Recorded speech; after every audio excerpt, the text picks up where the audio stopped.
Bismillahirrahmanirrahim. I'm going to start my presentation with a verse from the Holy Quran that says, Rabbi inni lima anzalta ilayya min khairin fakir. My Lord, truly I am in need of whatever good that you bestow on me. Assalamu alaikum. My name is Dr. Nurulain. I'm a postgraduate resident at Mughal Eye Hospital. And the topic of today's presentation, can anybody guess? Indirect ophthalmoscope. So by the end of this presentation, the audience will be able to tell what is an indirect ophthalmoscope, name the different parts of indirect ophthalmoscope, the filters that are used in it, what is the optical principles under which the indirect ophthalmoscope work, the field of illumination and the field of view, the technique that is being used in order to examine the vitreous and the retina, the uses of indirect ophthalmoscope, and ultimately the comparison between the indirect and the direct ophthalmoscope. So an indirect ophthalmoscope is a useful method for examination of retina and the vitreous. But why is it called an indirect ophthalmoscope? Can anybody tell? Okay. So an indirect ophthalmoscope is called an indirect ophthalmoscope because the image is not formed directly over the observer's retina. Rather, the image is being formed between the observer and the condensing lens which is in front of the patient.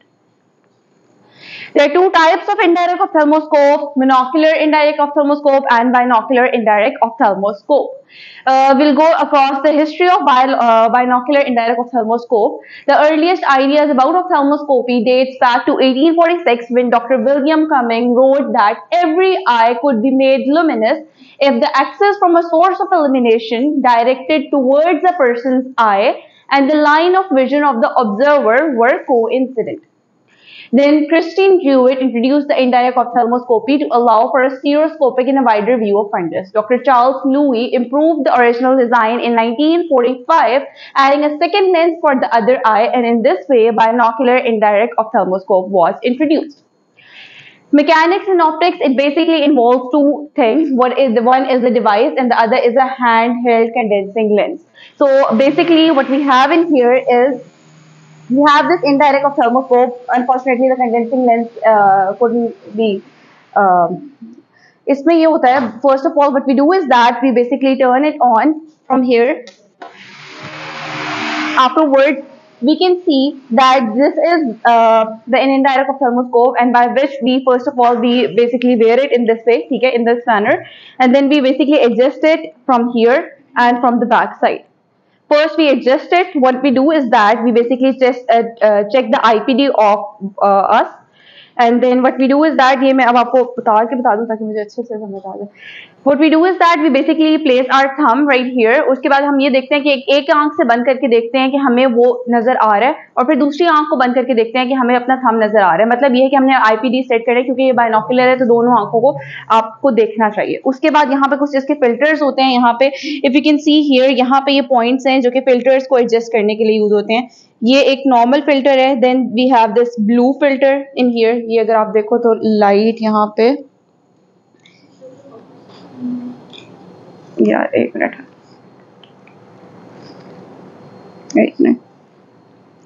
यहाँ पे ultimately ये है कि यहाँ पे ये green filter use होता है, येलो फिल्टर यूज होता है, और इसके अलावा ये ब्लू फिल्टर. ये ग्रीन फिल्टर है जिसको हम रेड फ्री भी बोलते हैं. Then we have a normal bright light. Then we have this blue filter. We can see it from here. थोड़ी सी इंटेंसिटी कम हुई है बट ये ब्लू फिल्टर है. अल्टीमेटली ये है कि ये येलो फिल्टर यूज होता है. अब ये फिल्टर्स क्यों यूज होते हैं ये मैं बाद में आपको बताती हूँ. और फिर ये अपर्चर साइज है. अगर एक डायलेटेड पेशेंट है तो उसमें नॉर्मल अपर्चर साइज यूज होता है.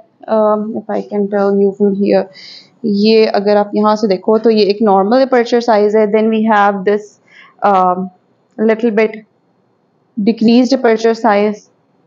डिक्रीज जो स्मॉल अपर्चर्स होते हैं वो नॉर्मली अनडायलेटेड पेशेंट्स में चेक करने के लिए यूज होते हैं. यहाँ से जो है ये दो हैंडल्स हैं जिससे आप एडजस्ट करते हो अपने हेड के साथ, और अल्टीमेटली ये वाला जो पॉइंट है इससे आप इसको मूव कर सकते हो, इसको मूव कर सकते हो, ठीक है, और इससे आप ये ऊपर और नीचे इसको मूव कर सकते हो. अल्टीमेटली अभी इस तरह से यूज होता है.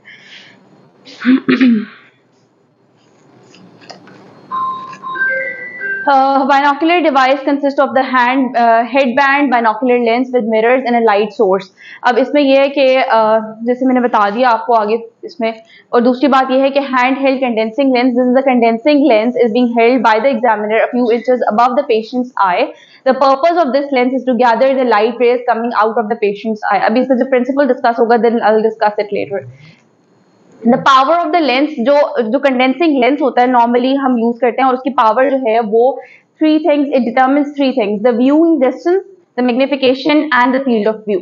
अब नॉर्मली जो पावर होती है वो +14 डायोप्टर से +30 डायोप्टर तक यूज होती है, बट मोस्ट कॉमनली हम +20 डायोप्टर की पावर यूज करते हैं। अब इंपॉर्टेंट बात यह है कि जितनी पावर इंक्रीज होती जाएगी, मैग्निफिकेशन डिक्रीज होती जाएगी और फील्ड ऑफ व्यू इंक्रीज होता जाएगा। फिल्टर, जैसे मैंने वहां पर बताया कि 3 मेजर तरह की फिल्टर्स हैं। There is a yellow filter, then there is a red green filter, red free filter, that is the green filter, and then there is a cobalt blue filter. Yellow filter offers protection to the user because of the decreased intensity of light entering the patient's eye. It may even offer protection to the patient's retina and provide comfort to the patient. Then we have the red free filter, that is the green filter that is used against slit lamp पे भी हमें जैसे red green filter, जो red free filter जो green filter होता है, उसमें हम क्या करते हैं, blood vessels को देखते हैं, membranes को देखते हैं, new vessels को देखते हैं, और retinal nerve fiber layer का अगर defect है तो वो हम उसमें देखते हैं red free में. Then there is a cobalt blue filter, that can be used to view the eye after fundus angiography. It can be used for fundus fluorescein angiography, and it can be used to look for the peripheral new vessels after a fluorescein dye has been given intravenously. Optical principle इसका क्या होता है? To make the eye highly myopic by placing a condensing lens in front of the eye such that the patient's retina, the aerial image and the examiner's retina are all conjugate to each other. अब होता ये, इसका ये principal है कि जब हम इस इनडायरेक्ट ऑप्थेल्मोस्कोप को हम आई में सामने अपने हेड के ऊपर रखते हैं, तो अल्टीमेटली होना ये चाहिए कि फॉर इंस्टेंस हमने कंडेंसिंग लेंस यहाँ पे रखा है, तो कंडेंसिंग लेंस और पेशेंट की आई और आपकी जो आई है वो एक कॉन्जुगेट, एक लाइन में होनी चाहिए, तभी आपको एक इमेज नजर आएगा. The image formed is real inverted in front of the condensing lens. This is the picture that will help you see कि यहाँ पे जो ऑब्जर्वर की आई है, this is the observer's eye, this is the subject's eye, ये एक condensing lens है और ये एक इमेज बने, और they are all in line to one another. अब 3 चीजें डिस्कस करने वाली हैं. एक है फील्ड ऑफ इल्यूमिनेशन, एक है फील्ड ऑफ व्यू और एक है sight hole. So what is the field of illumination? The extent of illumination in the primary image plane. जो primary image plane के ऊपर extent कितनी illumination हुई है उसको field of illumination कहते हैं. Light rays are converged by the condensing lens which enters the patient's eye as to focus within the vitreous by the eye's refractive system. अब होता क्या है कि जब हमने कंडेंसिंग लेंस रखा है तो लाइट रेज जो पास करती है कंडेंसिंग लेंस से पास करके refractive system of the eye, of the subject's eye में से पास करके अल्टीमेटली वो फोकस होती है on to the vitreous. Vitreous पे फोकस होने के बाद वो लाइट रेज डाइवर्ज करती है on the retina of the subject. The light rays diverge to strike the retina. अब यहाँ पे अगर हम देखें तो फील्ड ऑफ इल्यूमिनेशन जो है वो ये सारा यहाँ से लेके यहाँ तक का फील्ड ऑफ इल्यूमिनेशन है. लाइट रेज कंडेंसिंग लेंस से पास की, अल्टीमेटली विट्रेस के अंदर फोकस हुई और उसके बाद लाइट रेज डाइवर्ज की. So you can see that the field of illumination is highest in the myopes, it would be lowest in the hypermetropes and normal in between the myopes and hypermetropes, emmetropes का होगा. Refractive state and the field of illumination. The field of illumination is largest in myopes, smallest in hypermetropes. और दूसरी बात यह है कि field of illumination is affected by the subject's pupil size. So अगर pupil dilated होगा, एक patient का अच्छा pupil dilated होगा तो field of illumination ज़्यादा होगी. Now we come to the field of view, that is the angular extent of the field which can be observed. Field of view, अब ये चीज है कि patient and observer's eye, there are two conjugate foci, मतलब एक दो conjugate focus होते हैं. इसका क्या मतलब है?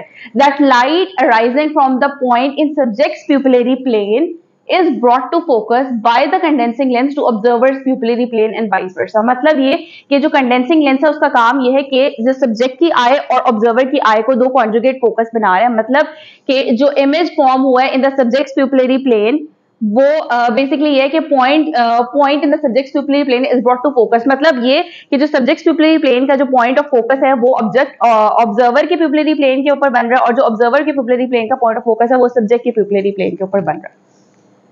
साइट होल तीसरी चीज है. साइट होल क्या होती है? अब बेसिकली होता ये है कि जो आपका जो ऑब्जर्वर सब्जेक्ट है उसका प्यूपिलरी प्लेन है, उस प्यूपिलरी प्लेन के ऊपर ऑब्जर्वर की आई का एक रिड्यूस्ड इमेज बन रहा होता है. ठीक है, अगर एक ऑब्जर्वर की आई 4 mm की है तो उसका रिड्यूस्ड इमेज 0.7 mm का कहां पे बन रहा है?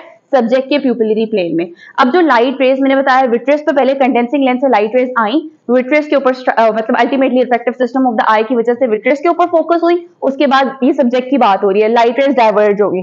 डाइवर्ज होने के बाद जब वो रिफ्लेक्ट बैक करेंगी तो वो बेसिकली जो सब्जेक्ट के प्यूपिलरी प्लेन में ऑब्जर्वर का जो रिड्यूस्ड इमेज बन रहा है उसमें से जो लाइट रेज पास करेंगी, उसके बाद अल्टीमेटली कंडेंसिंग लेंस में से पास करेंगी, रिफ्रैक्ट बैक करेंगी और फिर वो ऑब्जर्वर के प्यूपिलरी प्लेन के मतलब फिर वो ऑब्जर्वर के प्यूपिलरी प्लेन और कंडेंसिंग लेंस के दरमियान में एक रियल इन्वर्टेड इमेज बनाएंगी. ठीक है, I hope you get it. अच्छा, so basically साइट होल अब डिस्कस करते हैं. The reduced image of the observer's pupil is formed in the subject's pupillary plane. अब ये देखें, जैसे अगर for instance this is the observer's pupillary plane, तो उसका एक reduced image O1 से बन रहा है in the subject's pupillary plane. और वो you can see कि वो साइज उसका reduced है. अगर ये 4 mm तक का होगा तो ये almost 0.7 mm तक का reduced image बनेगा observer के pupil का. Only the light rays, अभी जस्ट एक theoretically मैंने जो बता दी बात वो सिर्फ लाइंस में. Only the rays of light which leaves the subject's eye where the area of the image of the observer's pupil can, after refraction by the condensing lens, enters the observer's pupil and can be seen. Thus, the observer pupil is known as the sight hole of the system. Factors affecting the field of view, दो factors affect करते हैं majorly, aperture and the size of the condensing lens. अब होता यह है कि condensing lens का अगर size increase होगा तो ultimately जो आपका जो sight hole है वो increase होगा और जो image है वो आपका मतलब image जो है वो बन जाएगा. Only those rays which leave the subject's eye where the image of the observer's pupil and then pass through the condensing lens will be seen by the observer.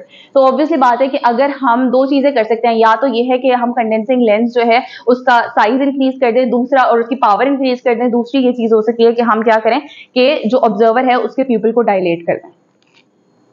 Recap, just a recap. So the subject's pupil size determines the field of illumination, and the observer's pupil size and the aperture of the condensing lens determines the field of view. Point to remember is that now if we want to increase the field of illumination, what we do is we dilate the subject's pupil. But if we want to increase the field of view, what do?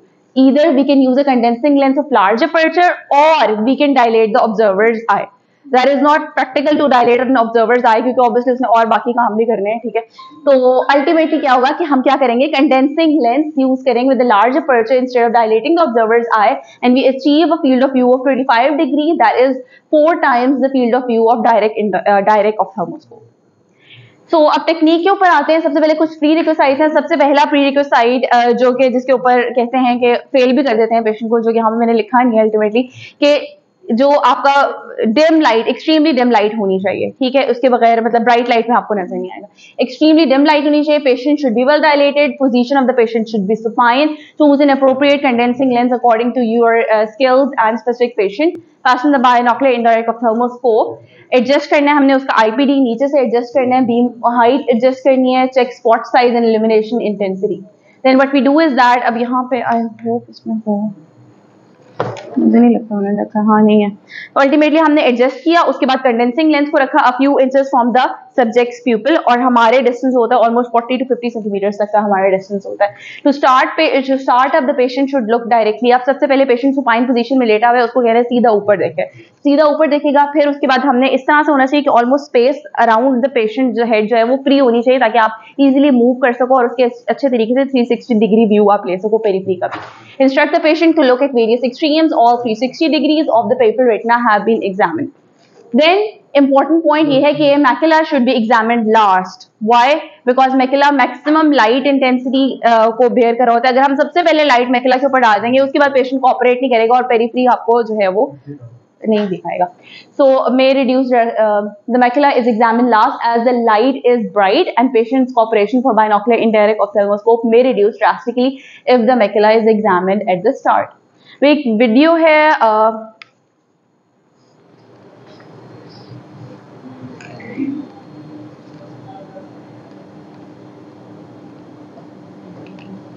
Okay, so this is a video from American academy of ophthalmology. ये थोड़ा सा इन्होंने बताया है कि किस तरह से हमने एग्जामिन करना होता. First of all, how to perform an indirect ophthalmoscopy. Adjust कर रहे हैं. What are they doing is that they are adjusting light intensity.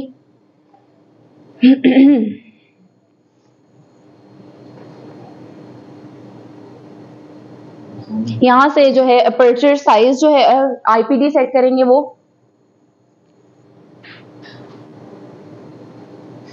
यहाँ से हेडबैंड एडजस्टमेंट हो जाएगी। अब उन्होंने पहन लिया उसको, उसके बाद इसका वॉल्यूम जो है ना, I can increase the volume of it. 1 minute है।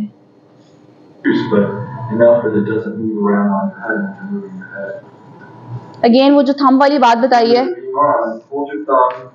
at approximately an arm's length, where you'll be holding a 20 or 28 diopter lens, and adjust the pupillary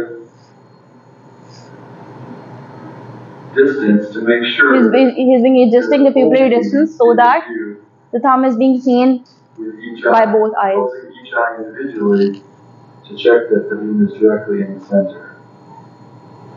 I like it'll be like during.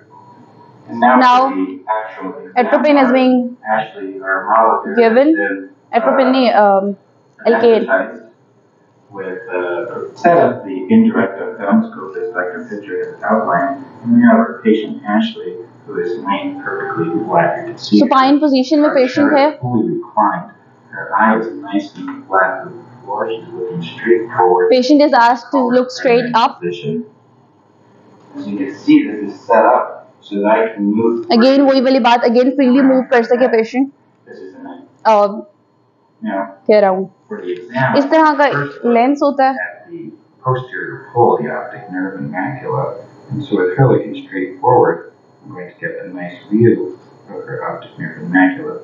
Take note of my lens, how I am supporting first her lid, helping her open. एक hand से उसने lid को support किया और दूसरी तरह से उसने एग्जामिनेशन किया. अल्टीमेटली ये है कि मूव करके सारी जो है वो रेटिना को एग्जामिन हो कर लिया. And for the superior retina, I am getting a little bit in a lower position. Okay. Now back to this.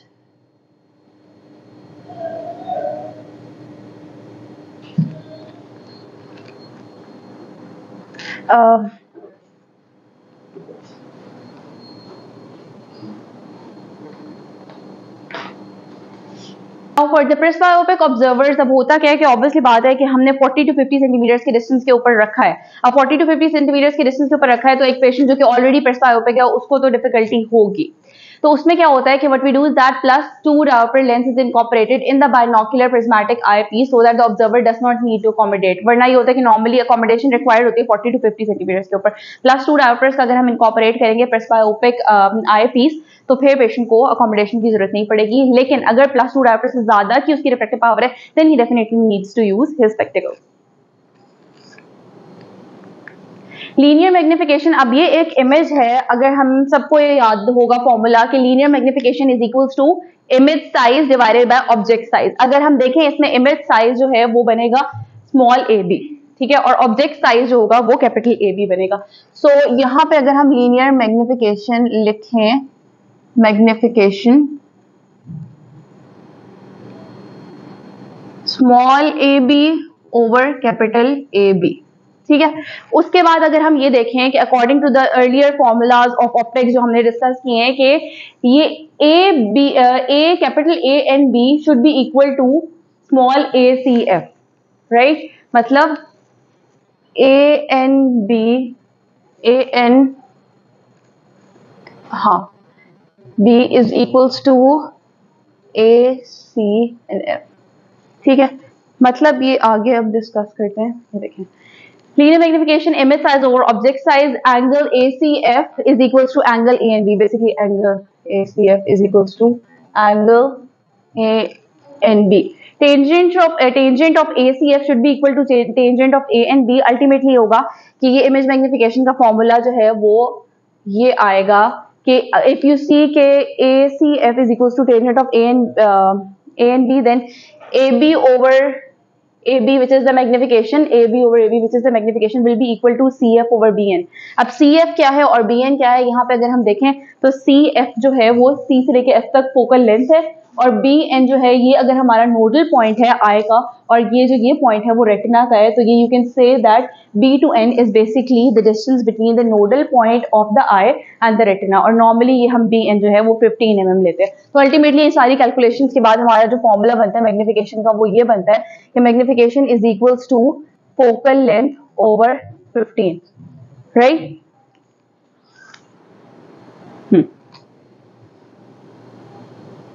उसके बाद position of the image is in various refractive state. Multiple होता यह है कि अगर यहाँ पे इमेज देखा जाए, ये इमेज जो है दैट विल एक्सप्लेन कि अगर एक इमेज फॉर इंस्टेंस अगर जो रेटिना, अब हम एक और ये बात होती है कि जो कन्वर्जिंग लेंस है, कंडेंसिंग लेंस, उसका जो हमेशा जो इमेज बनता होता है वो सेकंड प्रिंसिपल फोकस के ऊपर बनता होता है in an emmetropic patient. So if this is the second principal focus of this condensing lens, तो जो इमेज बन रहा है वो आपका इमेट्रोपिक पेशेंट में at the second principal focus बन रहा है, मायोपिक में in between the second principal focus and the condensing lens बन रहा है, और हाइपरमेट्रोपिक में outside the principal focus, second principal focus बन रहा है। उसका रीजन ये है कि जो मायोपिक पेशेंट्स होते हैं दे आर हाईली कन्वर्जेंट, इसकी वजह से कन्वर्जेंस पावर इंक्रीज होती है और अल्टीमेटली जो वो इमेज बन रहा है वो in between the second principal focus and the condensing lens बन रहा है। जो हाइपरमेट्रोपिक पेशेंट्स होते हैं वो डाइवर्जेंट होते हैं, इसकी वजह से इनका जो है वो outside the second principal focus बनता है image. Then we have this assessment of refractive error। थोड़ा सा असेसमेंट भी हम कर सकते हैं कि पेशेंट के रिफ्रैक्टिव एरर क्या होगा, क्योंकि जब हमने कंडेंसिंग लेंस को रखा है और अल्टीमेटली थोड़ा सा मूव अवे किया है, तो अगर तो इमेट्रोपिक पेशेंट है तो उसका साइज सेम रहेगा, ऑप्टिक डिस्क का भी साइज सेम रहेगा। अगर मायोपिक पेशेंट है तो कंडेंसिंग लेंस को थोड़ा सा मूव अगर अवे करे फ्रॉम द पेशेंट आए तो इमेज का साइज इंक्रीज होगा, हाइपरमेट्रोपिक पेशेंट्स में इमेज का साइज डिक्रीज होगा। और जो होते हैं एस्टिग्मेटिक, उनमें disc will appear little bit oval. Comparison between the direct and indirect ophthalmoscope. We know that direct ophthalmoscope, as Dr. Anika had her presentation previously, she told that इसमें non-inverted image बनता है, बल्कि यहाँ पे indirect ophthalmoscope में inverted image बनता है, both vertically and laterally। मतलब राइट की साइड लेफ्ट पे नजर आ रही है, लेफ्ट की साइड राइट पे नजर आ रही है, ऊपर की नीचे, नीचे के ऊपर, ठीक हो गया। फील्ड ऑफ व्यू इसमें स्मॉल होता है 6 डिग्री का, यहाँ पे फील्ड ऑफ व्यू लार्ज होता है 25 डिग्री का। देन मैग्निफिकेशन वहाँ पे 15 डिग्री 15 टाइम्स मैग्निफिकेशन होती है। यहाँ पे डिपेंड करता है हम कौन सा कंडेंसिंग लेंस यूज कर रहे हैं। ज्यादा पावर का कंडेंसिंग लेंस यूज होगा जैसे कि +20 का, तो उसमें मैग्निफिकेशन कम होगी और फील्ड ऑफ व्यू ज्यादा होगा, जैसे प्रीवियसली बात रहेगी। देन बाइनोकुलरिटी डायरेक्ट ऑप्थेल्मोस्कोप में अवेलेबल नहीं होती, यहाँ पे स्टीरियोस्कोपिक व्यू अवेलेबल होता है। Then influence of patients refractive error, ये एक इंपॉर्टेंट बात है कि इन्फ्लुएंस होता है पेशेंट के रिफ्रैक्टिव एरर का in the direct as well as in the indirect ophthalmoscope, लेकिन डायरेक्ट में ज्यादा होता है इन कंपैरिजन टू इनडायरेक्ट। ये नहीं कह सकते कि इनडायरेक्ट में होता ही नहीं है, होता है little bit. Teaching facility direct में नहीं होती, इनडायरेक्ट में होती है। अब ये कुछ थोड़ी सी वीडियोज हैं और ये वीडियोज इस तरह से हैं कि इनडायरेक्ट ऑप्थेल्मोस्कोप से जो एग्जामिनेशन हुई है कुछ ऑक्यूलर मैनिफेस्टेशंस की, वो देख लेते हैं हम। सबसे पहले ये, this is a posteriorly dislocated IOL that is being seen via the indirect ophthalmoscope. As you can see the optics as well as haptics to an extent, right? And again this is another ocular manifestation of central retinal artery occlusion। इस तरह से नजर आएगी आपको जब indirect ophthalmoscope में आप देखोगे कि you can see the whole pale retina and a small cherry red spot, right? Okay, then there is another video that will explain, sorry for that, ये क्या है, कोई बता सकता है?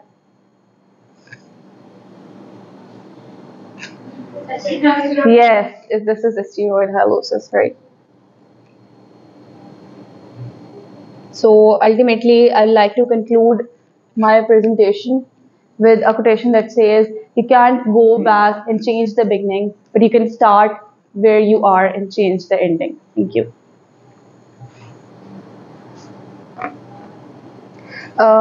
MCQs. Bilal bhai, MCQs.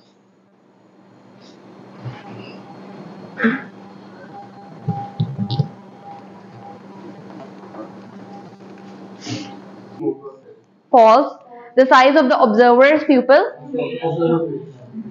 The diameter of the condensing lens. True. The power of the condensing lens. ठीक है. The refractive state of the observer.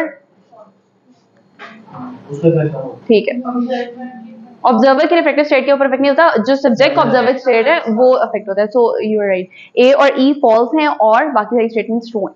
The advantages of indirect ophthalmoscope over direct ophthalmoscope includes binocular view, true. Large field of view, true. 25 degrees का होता है, वहां पे 6 degrees का होता है. Higher magnification, false. Decreased magnification. The erect image, the instrument is smaller size, false. Right. So A और B statements true हैं, which says binocular view होता है और large field of view होता है. Regarding the condensing lens used in indirect ophthalmoscope, it is usually aspheric to reduce aberration. ये true बात है, presentation में miss हो गई थी बताना. The image formed is located at or near the first principal focus of the condensing lens. False. Second principal focus के ऊपर होता है. Then we have the stronger the condensing lens used, the higher the angular magnification. False. क्योंकि जितना strong होता है magnification कम होती जाती है. The stronger the condensing lens used, the larger the field of view. True. क्योंकि जब condensing lens की power ज्यादा होती है, magnification कम होती है और field of view ज्यादा हो जाता है. ये एक relation है जो हमने याद रखना है. When delivered the laser photocoagulation through the condensing lens, the stronger the condensing lens, the larger the laser spot magnification. ये एक ट्रू बात है, नहीं ये ट्रू है, दिस इज ट्रू. ठीक है. एक्सेप्शंस हैं इसमें. इंडायरेक्ट ऑप्थेल्मोस्कोप हम यूज करते हैं, ज्यादा कंडेंसिंग लेंस यूज करते हैं तो मैग्निफिकेशन डिक्रीज होती है इमेज की, लेकिन जब हम जब हम लेजर अप्लाई करते हैं तो उसमें लेजर स्पॉट मैग्निफिकेशन इंक्रीज हुई होती है. ये उसमें लिखा हुआ था, एमसीक्यूज में था इसकी. During the indirect ophthalmoscopy, observer needs to accommodate to see clearly.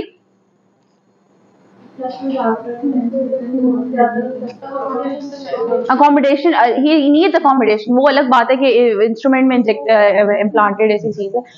Image size in emmetropic remains the same irrespective of the position of the condensing lens. True. Image size in the myopes increases when the condensing lens moves towards the eye of the patient. अब ये थोड़ी सी moves towards the eye. हाँ. Away होता है. Yes. Yes. ठीक है. Image size in the hypermetropic decreases when the condensing lens moves towards the eye of the patient. This is false. Then the image size of myopic retina always falls within the second principal focus of the condensing lens. Myopic meaning emmetropic में at the second principal focus. Myopic image from the myopic retina always falls within. This is true. हाँ, मायोप का within. हमारे जो इमेट्रोप्स होते हैं उनमें at the second principal focus, myopes में within the second principal focus, मतलब in between the second principal focus and the condensing lens. और हाइपरमेट्रोप्स में जैसे डॉक्टर भूमना बता रही हैं outside. Yes, thank you.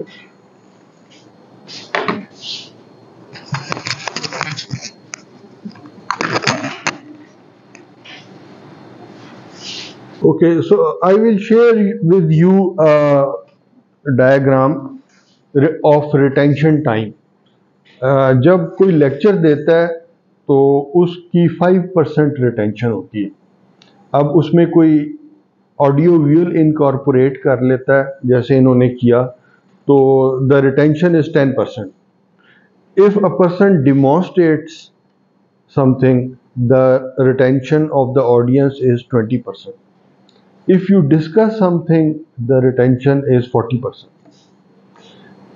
If you, the maximum retention is when you ask the audience to teach others. You see, by demonstration or by performance or practice, doing it will increase the retention time. So, it is good that you have gone beyond the first stage of lecturing. Your presentation was interactive. It had audio visuals, and you sort of performed on the whiteboard also. So these are all the plus points which everybody should try to incorporate in the presentation. You see, but the ultimate goal is not to see what the foreigners are doing. Why can't you demonstrate? Why can't you ask the audience to come and perform indirect ophthalmoscopy? We should. I told you to have a rehearsal of the presentation. की थी आपने rehearsal? तो पता, हाँ, तो इससे पता चलता है ना, अगर आप एक दफ़ा रिहर्सल कर लेना तो आपका ज़्यादा स्मूथ फ्लो होता है, तो प्रेजेंटेशन में प्रॉब्लम नहीं होती। सो आई वुड लाइक कि आप बजाय वीडियो भी दिखाएं, कोई हर्ज नहीं है, लेकिन मिनिमम, और ज़्यादा आप डिमॉन्स्ट्रेट करें। So you show that you have the grip of the subject, और दूसरों को आप हेल्प करें प्रैक्टिकली करने में। जैसे ये इनडायरेक्ट ऑप्थेल्मोस्कोपी आप खुद करते, पेशेंट लिटाते और दूसरों को कहते अच्छा जी आएँ आप देखें, और हम देखते कि हर स्टूडेंट में क्या शॉर्टकमिंग है। तो नेक्स्ट टाइम अगर कोई इस तरह की हो तो make it a demonstration, make it a session, workshop like session, practice by doing. वो जो चीज़ आप करते हैं और फीडबैक मिलता है ना, वो सारी उम्र याद रह जाता है। ठीक है, तो very nice presentation, good effort. और मैंने आपको कहा था 2-3 दिन पहले आप अपनी जो प्रेजेंटेशन है, टॉपिक है, वो सर्कुलेट करें ताकि हर कोई कंट्रीब्यूट कर सके, कोई फोटोग्राफ, कोई आइडिया, कोई। तो काइंडली इसको ज़हन में रखें अपनी प्रेजेंटेशन।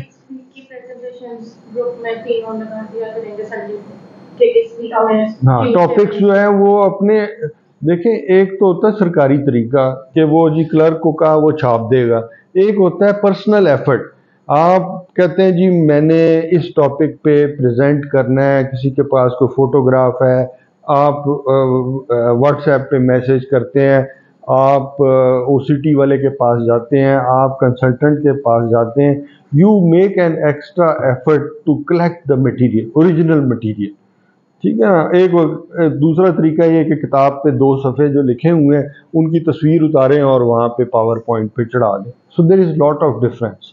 जो आप प्रेजेंटेशन करें उसमें ओरिजिनल मटेरियल डालें, एफर्ट आपकी नज़र आनी चाहिए कि आपने कोई लोकल मटेरियल इकट्ठा किया है, कोई इंटरनेट पे जाके आप लोकल फोटोग्राफ उतारें। सिर्फ किताब की तस्वीर उतार के पढ़ के सुना देना, this is not a present.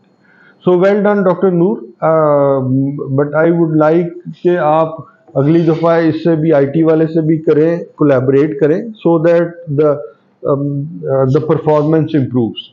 Okay, thank you very much.